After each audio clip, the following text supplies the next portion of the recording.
जय हिंद दोस्तों। आपका अपने ग्रामीण एक्सपर्ट यूट्यूब चैनल पर तहे दिल से स्वागत है। आई होप आप सभी वेल गुड होंगे और अपनी पढ़ाई को अच्छे से कर रहे होंगे दोस्तों। क्लास 13 से हमने, जैसे कि आपने देख ही लिया, क्लास 13 से हमने अम्बाला जिले को पढ़ना शुरू किया है दोस्तों। और अब हम आज क्लास 14 में अम्बाला जिले के जो भी बाकी पार्ट्स रहते हैं, प्रमुख संस्थान रहते हैं, जो प्रमुख व्यक्तित्व रहते हैं और प्रमुख बातों से हम अम्बाला जिले को समाप्त करेंगे। आज अम्बाला जिला हमारा कंप्लीट हो जाएगा। आई होप आपको क्लास सारी पसंद आ रही होगी। वीडियो को लाइक, कमेंट और चैनल को सब्सक्राइब करना ना भूलें दोस्तों प्लीज़। आपके हर एक लाइक और हर एक कमेंट से मेरे को बहुत ज़्यादा मोटिवेशन मिलती है। क्लास शुरू करने से पहले हम एक नई शुरुआत की, हम एक मोटिवेशनल थॉट देखेंगे कोई भी महान व्यक्तित्व के, उनकी जो उनके थॉट्स, उनके विचार हैं, उसे हम अपने जीवन में उनको धारण करेंगे। और अपने जो प्रिपरेशन स्टेज है, जो हम कभी बार डिमोटिवेट हो जाते हैं, हम असफलता के कारण डिमोटिवेट हो जाते हैं, उसको हम एक ऊर्जा के रूप में लेंगे और निरंतर अपने प्रयासों से हम अपनी जीत को हासिल करने की पूरी कोशिश करेंगे दोस्तों। चलो ठीक है दोस्तों, हम अपनी क्लास को शुरू करते हैं। वीर मनुष्य वह नहीं जिसे भय का अनुभव नहीं होता। मतलब क्या कहा कि वीर मनुष्य वो नहीं, भय तो एक सामान्य सी प्रक्रिया है, एक इमोशंस है हमारे। भय हो गया, खुशी, दुख, ये जो है ना हमारी भावना है, ये सामान्य हर एक व्यक्ति, यही तो हमारी पहचान, ये तो जानवर में भी होती है। भय, खुशी, हर एक दुख है, एक एक जीवित मनुष्य की, जीवित जीव की एक पहचान है इमोशन से। बल्कि वह है जो उस भय पर विजय प्राप्त करता है। भय तो एक सामान्य पर है, उस भय पर अपनी विजय को हासिल करना सबसे जरूरी है। ये हमारा, ये विजय प्राप्त करना, ये है हमारा अंतिम लक्ष्य। अपने जीवन के हर एक पड़ाव पर हमें विजय, जीत हासिल करनी है दोस्तों। ये किसके द्वारा कहा गया है? नेल्सन मंडेला जी के, जो पूर्व राष्ट्रपति रहे हैं, कहाँ के? दक्षिण अफ्रीका के। आई होप आपको ये थोड़ा अच्छा लगा होगा दोस्तों। वीर मनुष्य वह नहीं जिसे भय का अनुभव नहीं होता, बल्कि वह है जो उस भय पर विजय प्राप्त कर लेता है। चलो ठीक है दोस्तों, अपनी क्लास शुरू करते हैं। ये अम्बाला जिला हमने क्लास 13 से शुरू किया था। और ये मानचित्र हो गया, प्रमुख संस्थानों को देख लेते हैं। अम्बाला, नारायणगढ़, मुलाना जी प्रमुख स्थान हो गए। और जिले जो इसके साथ सीमा साझा करते हैं, कुरुक्षेत्र, यमुनानगर हो गया, पंचकुला हो गया। ये हिमाचल प्रदेश और पंजाब, दो राज्य है, वो क्या करते हैं, इसके साथ सीमा साझा करते हैं अम्बाला के साथ। ये हमने स्थिति के बारे में देखा था, हरियाणा के उत्तर पूर्व दिशा में स्थित है। अस्तित्व के बारे में देखा, 1 नवंबर 1966 को अस्तित्व में आ गया था, जब हमारा हरियाणा राज्य बना था। 1529 का कुल क्षेत्रफल है। जनसंख्या की बात करें तो 2011 की जनगणना के अनुसार 10 लाख से अधिक जनसंख्या है इसकी। और अम्बावाड़ा, जो इसके पुराना नाम बताया गया है। नामगढ़ की बात करें तो 3 हमने फैक्ट्स देखे थे। जो महाभारत में अम्बालिका थी, जो पांडु की माता थी, उसके नाम पर है। यहाँ पर क्षेत्र में रहा करती वो। और आमों की, बागों की अधिकता के कारण भी इसका नाम क्या बताया गया? अम्बाला बताया गया है। अम्बा नाम राजपूत और स्त्री में यहाँ पर राज किया करते, उसके नाम पर भी ये बताया गया कि यहाँ पर वो राज किया करते, तो इस क्षेत्र के कारण उसको अम्बाला नाम किया। ये अपने विधानसभा क्षेत्रों में देखा था हमने। अम्बाला शहर से जो निर्मल सिंह मोहरा जी अब की बार विधायक चुने गए हैं कांग्रेस पार्टी से। ये हमारे अम्बाला कैंट से अनिल विज जी बीजेपी पार्टी से बहुत प्रमुख मंत्रालय दिए गए इनको, और बहुत अच्छा काम भी कर रहे हैं। मुलाना आरक्षित सीट है, पूजा जी कांग्रेस पार्टी से चुनी गई है। नारायणगढ़ है, यहाँ पर शैली चौधरी जी कांग्रेस पार्टी से अपना नामांकन भर के विजय हासिल की। और नारायणगढ़ से विधायक चुनी गई है दोस्तों। उपनामों की बात करें, ट्विन सिटी, मिक्सी सिटी, वैज्ञानिक उपखंड व शहर विज्ञान नगरी, साइंस सिटी भी कहा जाता है। प्रमुख उद्योगों में दरी गलीचा उद्योग सबसे बड़ा उद्योग कहाँ पर है? हमारा दरी गलीचा उद्योग पानीपत के अंदर है। मिक्सी उद्योग है हमारा यहाँ पर अम्बाड़ा के अंदर। वैज्ञानिक उपकरण उद्योग और टोजो माउथ फ्रेशनर्स अम्बाड़ा दर्शन कंपनी का प्रोडक्ट है ये। मंदिरों की बात करें तो ये प्रमुख मंदिर देखे थे हमने, मेले देखे थे क्लास 13 के अंदर। सरस मेला हो गया हमारा, अम्बाला से सूरजकुंड की तरफ पर लगता है ये। पूछा भी जा सकता है प्रीवियस ईयर, जब आप क्वेश्चन उठा कर देखोगे उसमें, सूरजकुंड की तरफ पे कौन सा मेला लगता है? सरस मेला लगता है। दरगाहें देखी हमने, दरगाहें इंपॉर्टेंट फैक्ट में, जो पीर नौगज्जा की दरगाह से हमें एक इंपॉर्टेंट फैक्ट पता चलता है कि मनोकामना पूरी होने के लिए यहाँ पर दीवार घड़ी चढ़ाई जाती है दोस्तों।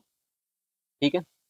और चर्चों की बात करें तो हमने 1965 में जब सेंट पॉल चर्च की बात देखी, तो जो भारत पाक का युद्ध हुआ था नहीं, 1965 का, उसमें उनकी वायुसेना ने देखा कि वो वायुसेना का बेस है ये चर्च से। तो उन्होंने बम गिरा दिया इसके ऊपर, गलतफहमी के चक्कर में। गुरुद्वारे हो गए और पर्यटन स्थल हो गई हमारे। ये हमारी आज क्लास 14 हो गई यहाँ से। अम्बाड़ा जिले का भाग 2 है ये, भाग 2। शिक्षा संस्थान के पहले देखते हैं शिक्षा संस्थान में कौन कौन से प्रमुख शिक्षा संस्थान आते हैं हमारे अम्बाड़ा से। सबसे पहले आवा है जवाहर नवोदय विद्यालय, कुलाण गांव में, अम्बाड़ा का, अम्बाड़ा जिला में पड़ा है जवाहर नवोदय विद्यालय। फिर दूसरा हमारा ऋषि मार्कंडेय विश्वविद्यालय, मुलाना, अम्बाड़ा में, प्राइवेट डीम्ड यूनिवर्सिटी है। और आगे हम बात करते हैं प्रमुख व्यक्तित्व जो भी हमारे अम्बाड़ा से आवा है। प्रमुख व्यक्तित्व में वह देखेंगे खासकर जो जिन्होंने हरियाणा का और भारत का राष्ट्रीय स्तर पर और अंतर्राष्ट्रीय स्तर पर नाम रोशन किया है। सबसे पहले कौन आवा है? सुचेता कृपलानी जी। सुचेता कृपलानी जी, इनका मूल नाम की बात करें, सुचेता मुजुमदार था। और इनका जन्म 25 जून 1908 में हुआ था। 1 दिसंबर 1974 में इनकी मृत्यु हो गई थी। भारत छोड़ो आंदोलन में सक्रिय भूमिका रही है, इनकी स्वतंत्रता सेनानी रही है। और भारत में किसी भी राज्य की मुख्यमंत्री बनने वाली पहली महिला, ये 1963 से लेकर के 1967 तक उत्तर प्रदेश की सीम रही है। फ्रीडम फाइटर है, first women chief minister of India रही है। ठीक है, इनके बारे में प्रमुख बातें होगी। आगे हम बात करते हैं दूसरी पर्सनैलिटी की, अम्बाड़ा से सुषमा स्वराज जी की।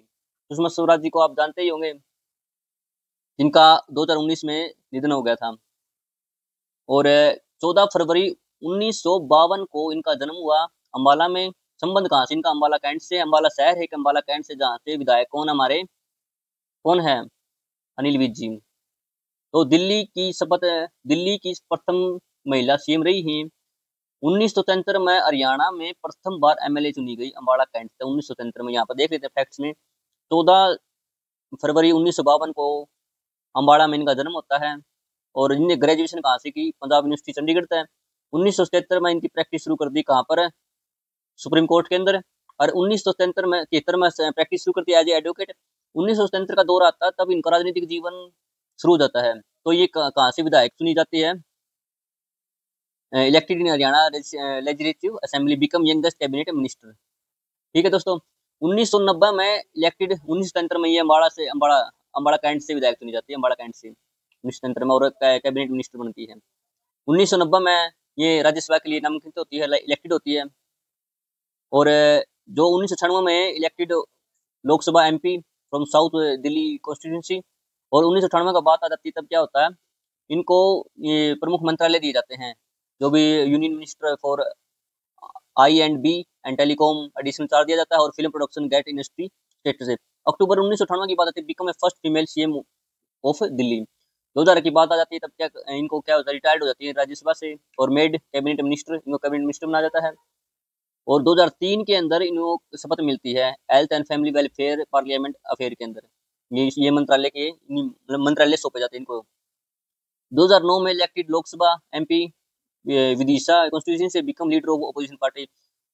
सत्ता पक्ष पार्टी के विरुद्ध कौन से हो गए? Leader of opposition. ठीक है, विपक्ष की नेता चुनी जाती है 2009 के अंदर। 2014 का दौर आ जाता है। 2014 में 16वीं लोकसभा में ये क्या होती है? विदेश मंत्री बनती है, एक्सटर्नल अफेयर मिनिस्टर। 2016 में किडनी ट्रांसप्लांट होता है इनका दिल्ली एम्स के अंदर। और अगस्त 6 अगस्त 2019 के ये इनका निधन हो जाता है। सबसे कम उम्र में कैबिनेट मंत्री का दर्जा प्राप्त करने वाली महिला, मात्र 25 वर्ष की उम्र चाहिए होती है कैबिनेट मिनिस्टर बनने के लिए, इनको ये उपलब्धि प्राप्त होती है। इंदिरा गांधी के बाद दूसरी भारतीय विदेशी मंत्री रही वह प्रथम लेखिका। ठीक है, 2014 में ये वो है विदेश मंत्री बना है। तो ये क्या बन गए है? दूसरी विदेश मंत्री बनने वाली महिला बन जाती है, भारतीय विदेशी मंत्री बनने वाली, दूसरी भारतीय विदेशी मंत्री बनने वाली महिला। यहाँ पर थोड़ा करेक्ट करना पड़ेगा, या भारतीय विदेश मंत्री रही इंदिरा गांधी के बाद दूसरी भारतीय महिला विदेश मंत्री रही। ठीक है, और अब हम बात करते हैं चौधरी देवीलाल सरकार में इनको 8 मंत्रालय सौंपे गए थे। विपक्ष नेता कब रही? 2009 से 2014 तक है। और 2014 से लेकर 2019 तक विदेश मंत्री रही है। और 6 अगस्त 2019 को इनका निधन हो जाता है। आगे हम बात करते हैं प्रमुख पर्सनैलिटी में उर्वशी बुटालिया जी का। ये एक नारीवादी सोच से प्रेरित है और नारियों के लिए जितने भी कार्य होते हैं उनके लिए मतलब बहुत बढ़ चढ़ कर काम करती हैं। महिलाओं के अधिकारों की रक्षा करने के लिए संघर्ष करती है। जितने भी आंदोलन हो गए, इन्होंने बहुत अच्छी काली फॉर वुमेन एक संस्था शुरू की थी, जो कि महिलाओं के अधिकारों की रक्षा करने के लिए कार्य करती है। जन्म की बात करें तो जन्म के दो है इनका 1952 में, जन्म 1952 में। और क्षेत्र के इनका लेखिका, प्रशासक है, समाज सेविका है। भारत में प्रथम नारीवादी प्रकाशन ग्रह की सह संस्थापक रही है। क्या नाम उसका? काली फॉर वुमेन। स्थापना की बात करें काली फॉर वुमेन की, कद हुई 1984 में हुई। हेडक्वार्टर इसका बेंगलोर में है। किसने बनाया? रितु मेनन जी ने और उर्वशी बुटालिया जी ने। और इसी बात पर इन टिके मिले है 2011 में पद्मश्री से नवाजा गया, इनको पद्मश्री से सम्मानित किया गया। वर्ष 2003 में जुबान बुक्स की स्थापना की। जुबान बुक्स की फाउंडर ऑफ जुबान बुक्स की क्या ये संस्थापक है। और आगे हम बात करते हैं जूही चावला जी की। जैसे कि आप फोटो में देख रहे हो, जूही चावला और इनके पति हैं, बॉलीवुड अभिनेत्री रही है अम्बाला से। आगे हम बात करते हैं, ये इनको आप जानते हैं अच्छी तरह से, ओमपुरी जी, जिनका निधन 6 जनवरी 2017 को हुआ और जन्म कब हुआ था? 18 अक्टूबर 1950 को। क्या ये बॉलीवुड अभिनेता। आगे हम बात करते हैं परिणीति चोपड़ा जी की, बॉलीवुड अभिनेत्री रही हैं। आगे हम बात करते हैं कौन सी पर्सनैलिटी आती है हमारे पद्मश्री से नवाजे गए संजीव कपूर जी, क्या ये परिचित शेफ है अम्बाला से। आगे हम बात करते हैं काजमी जी की। नसीर काजमी जी क्या है, एक उर्दू शायर रहे हैं, प्रसिद्ध कवि रहे हैं। इनकी प्रमुख लाइनें हैं, कौन अच्छा है इस जमाने में, क्यों किसी को बुरा कहे कोई। मतलब कोई नहीं है अच्छा, सब में अपने कुछ ना कुछ अवगुण होते हैं। इस समय अच्छा और बुरा इंसान का एक इंसान की परिस्थितियों के अनुसार होता है, उस समय के अनुसार ही होता है। कभी कोई इंसान किसी के लिए अच्छा हो जाता है, कभी कोई इंसान किसी के लिए बुरा हो जाता है। ये सभी क्या समय काल ही निर्धारण करता है कि कौन किसी के लिए अच्छा है, कौन किसी के लिए बुरा है। क्या पता मैं आज किसी के लिए अच्छा हूँ और क्या एक वक्त ऐसा आ जाए मैं अपने लिए स्वार्थी हो जाऊँ। स्वार्थी होना भी जरूरी है। जिसने अपना स्वयं का अर्थ जान लिया, जिसने अपना अच्छा बुरा जान लिया, वही स्वार्थी है दोस्तों। इसे नेगेटिव वे में लेंगे तो वो एक अलग वे में चले जाएगा। किसी के लिए बात बुरी भी लग सकती है, किसी को अच्छी भी लग सकती है। सभी परिस्थितियों का खेल है दोस्तों। आज किसी के लिए कोई इंसान अच्छा है, कल क्या पता वही इंसान किसी के लिए बुरा भी हो जाए। सब परिस्थितियों का खेल है, समय काल का खेल है सारा। और अपने अंदर जितने भी अवगुण है, गुण है, अवगुण है, वो आप सामने वाले से ये ना पूछें कि वो मेरे लिए, मैं उसके लिए अच्छा हूँ या नहीं। अपना खुद का देखें कि मैं कहाँ, मेरे लिए मेरा अस्तित्व, मेरी जगह है। अपने लाइफ में सबसे ज़्यादा ज़रूरी होती है सेल्फ रिस्पेक्ट। वो उसको कम ना होने दे कभी भी जीवन में। और सदैव अपने कार्यों के लिए ही ईमानदार रहें। कोई किसी का नहीं होता सगा। अपना जो भी अपना कर गया वो ही आगे बढ़ गया। सीधी सी बात है, नो बकवास। आगे अपने क्लास में चला। प्रमुख बातें देखेंगे, कौन सी प्रमुख बातें हैं। प्रमुख बात हम क्या है, अंग्रेजों द्वारा सबसे पहले जिले का दर्जा 1847 में दिया गया था। ठीक है। अम्बाड़ा में अंग्रेजों द्वारा छावनी की स्थापना 1843 में की गई। कारण क्या था? कारण यूं था कि 1841 में करनाल में मलेरिया फैल गया। उसके कारण क्या हो गया? उसके कारण करनाल से अम्बाड़ा छावनी लाई गई। अम्बाड़ा करनाल में मलेरिया फैल गया तो रवा कर गए। इस वजह से अपने कार्य को सुचारू रूप से चलाने के लिए अम्बाड़ा को क्या बनाया गया? छावनी बनाया गया अंग्रेजों द्वारा। 1857 की क्रांति की शुरुआत भी प्रदेश में सबसे पहले करते हुई 10 मई 1857 में अम्बाड़ा से हुई थी। और वर्तमान में सबसे अधिक वर्षा वाला जिला अम्बाला रहा है। प्रदेश में तीसरी रेलवे जोन का मुख्यालय अम्बाला है। और हरियाणा रेलवे पुलिस का मुख्यालय कहाँ है? मुख्यालय अम्बाड़ा कैंट में है। महात्मा गांधी की मृत्यु हुई तब किसने हत्या की थी उनकी? नाथूराम गोडसे की द्वारा। उनको फांसी 15 नवंबर 1942 को नाथूराम गोडसे ने जब महात्मा गांधी की हत्या करी, उनको फांसी अम्बाड़ा कैंट में, अम्बाड़ा सेंट्रल जेल है नहीं, उसमें दी गई थी। अम्बाड़ा जिला, जो अम्बाड़ा जिला है नहीं, गंगा नदी तंत्र हो गया और सिंधु नदी तंत्र को, इनको बीच दोनों अति विभाजित करा है, विभाजक का कार्य करता है अम्बाड़ा जिला। और कांग्रेस की प्रथम शाखा 1886 में राय बहादुर, लाला मुरलीधर और मुंशी ज्वाला प्रसाद के सहयोग से अम्बाला में स्थापित करी गई थी। ठीक है। और वर्ष 2009 की बात आ जाती है। हरियाणा में क्रांतिकारी का मुख्य केंद्र रहा है अम्बाड़ा। 1909 में जब हरियाणा में क्रांतिकारी गतिविधियां शुरू होने लगी तो उनका सबसे मुख्य केंद्र की देखा जाए तो अम्बाड़ा रहा है। यहाँ से जो भी क्रांतिकारी कार्य होते थे, यहाँ से ही पूरे प्रदेश में आदेश हो गया, कोई भी लेटर हो गया, कोई भी यहाँ से जा रही सूचनाएं और आगे की कार्य प्रणाली यहाँ से ही शुरू किया जाती थी, अम्बाड़ा से ही। वर्ष 1928 में सामीन कमीशन का सर्वप्रथम विरोध हरियाणा में अम्बाड़ा में, जब 1928 में सामीन कमीशन आया नहीं, तब सबसे पहले प्रदेश में, हरियाणा प्रदेश में विरोध प्रदर्शन कराया गया था नहीं, वो अम्बाड़ा तक कराया गया था। जब हरियाणा में क्रांति के बाद अंग्रेजों द्वारा जनता दरबार 1857 की क्रांति होगी, तब उन्होंने बोले कि ये तो भाई सारे भड़करे हैं भारत के लोग, ये भी इनका दिल जीतने का तरह अपने कि मैंने किमें करना पड़ेगा इनके। तो इनकी क्या करा कि 1857 में, 1860 में के मतलब 1857 में शुरू कर दिया था। उसके बाद ही इनकी जनता दरबार लगाने शुरू कर दिए। जनता दरबार की स्त्रियां लोगों के बीच में जाने लगे। जनता का जो डीसी एडीसी जो भी उसके क्षेत्र के प्रशासनिक अधिकारी हुआ करते, वे बात लोगों से इंटरेक्ट करने लगे कि आपकी क्या समस्या, क्या दुख है, इस बारे में वे अपने उनके विचार लेने लगे। फिर क्या हुआ, लोगों का मैं एक सहानुभूति जीतने का तरीका एक तरीका था कि लोग ये सोचते कि अंग्रेज वाकई में बहुत अच्छे हैं। इस वजह से उनकी एक जो उनका नजरिया था ना, वो व्यू पॉइंट अंग्रेजों के प्रति थोड़ा चेंज करने की कोशिश करी उनकी। बाकी ऐसी बात ही नहीं, उनके मन में और ही कुछ चल रहा था। 1860 में लॉर्ड कैनिंग की अध्यक्षता में अम्बाड़ा में लगाया गया था। हरियाणा में सबसे पहले डाक सेवा की शुरुआत करी गई लॉर्ड कैनिंग के द्वारा अम्बाड़ा से ही। हरियाणा में सबसे पहले डाक सेवा शुरू की, पत्र जो पहुंचाने लग गया है, तो अम्बाड़ा में क्या बनाया गया, एक डाक खाना बनाया गया, ताकि जो भी डाक पत्र उड़ जाओ फिर पूरे प्रदेश में डिस्ट्रीब्यूट हो गया। कुषाणकालीन सिक्के अम्बाड़ा से प्राप्त हुए। कुषाणकालीन सिक्के तो प्राप्त हो गए, इसका प्राप्त होते के बेरा पाटिया कि जो सिक्के है नी, वो होता है कि कुषाण काल के साम्राज्य राजे महाराजे शासक थे नहीं, उनका अम्बाड़ा तक मैंने क्यों रिलेट कर दिया कि वो या तो यहाँ पर आया कर दे या फिर इनका प्रशासनिक केंद्र रहा है यूं कि यहाँ पे भी अम्बाड़ा में भी कुषाण साम्राज्य का जो हिस्सा रहा है। इससे ये सिक्के मिलने से इससे ये पता चल गया। अम्बाड़ा को रेलवे लाइन से वर्ष 1880 में जोड़ा गया। जितने भी वो अपना मतलब वो करना है किसी भी चीज को, अंग्रेजा के स्ट्रेटजी थी, के रणनीति थी, उन्होंने सोचा कि जल्दी से जल्दी चीजों को एक दूसरे से कनेक्ट करेंगे तभी जाकर के अपनी सत्ता को और मजबूती से देश में पकड़ बनाई जा सकती है। उन्होंने क्या कर दिया, अम्बाड़ा में भी इस प्रदेश में अम्बाड़ा में क्या किया, हरियाणा प्रदेश को मजबूती सत्ता को मजबूत करने के लिए अम्बाड़ा प्रदेश में एक रेलवे लाइन बिछा दी कद 1880 में। उसके साथ जोड़ दिया भी आड़े भी रेल लाइन आने लगी। प्रदेश में सबसे व्यस्त रेलवे जंक्शन कौन सा रहा है? अम्बाड़ा रहा है। अम्बाड़ा सबसे व्यस्त है। काम धंधे घने चलने के तो व्यस्त तो वैसे ही होना है। एक हमारा एयरफोर्स का बेस भी यहाँ पर, और जितनी भी कनेक्टिविटी है आगे जाके आगे पंजाब बॉर्डर पंजाब से लगे हैं, आगे फिर आगे ऊपर तक जितने भी जम्मू कश्मीर का रेल जाती हो, आड़को भी जा हुआ है। इस वजह से क्या हो गया, ये वेस्ट बहुत ज्यादा वेस्ट हो गया।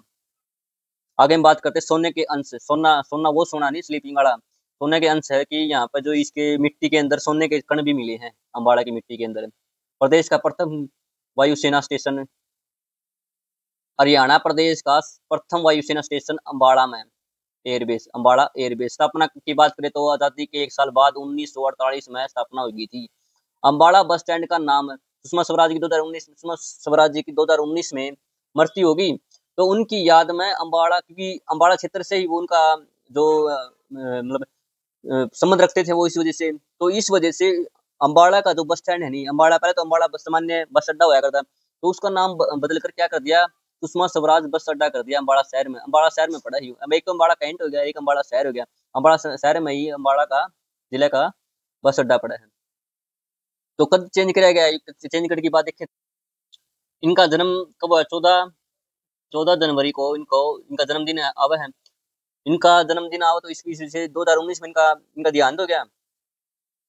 2020 में 14 जनवरी 2020 को अम्बाड़ा का जो बस अड्डा नहीं, 14 फरवरी 2020 को अम्बाड़ा का जो बस अड्डा नहीं बस स्टैंड है उसका नाम चेंज कर दिया, सुषमा स्वराज जी के नाम पर रखा गया अम्बाड़ा शहर में जो इसका बस अड्डा है।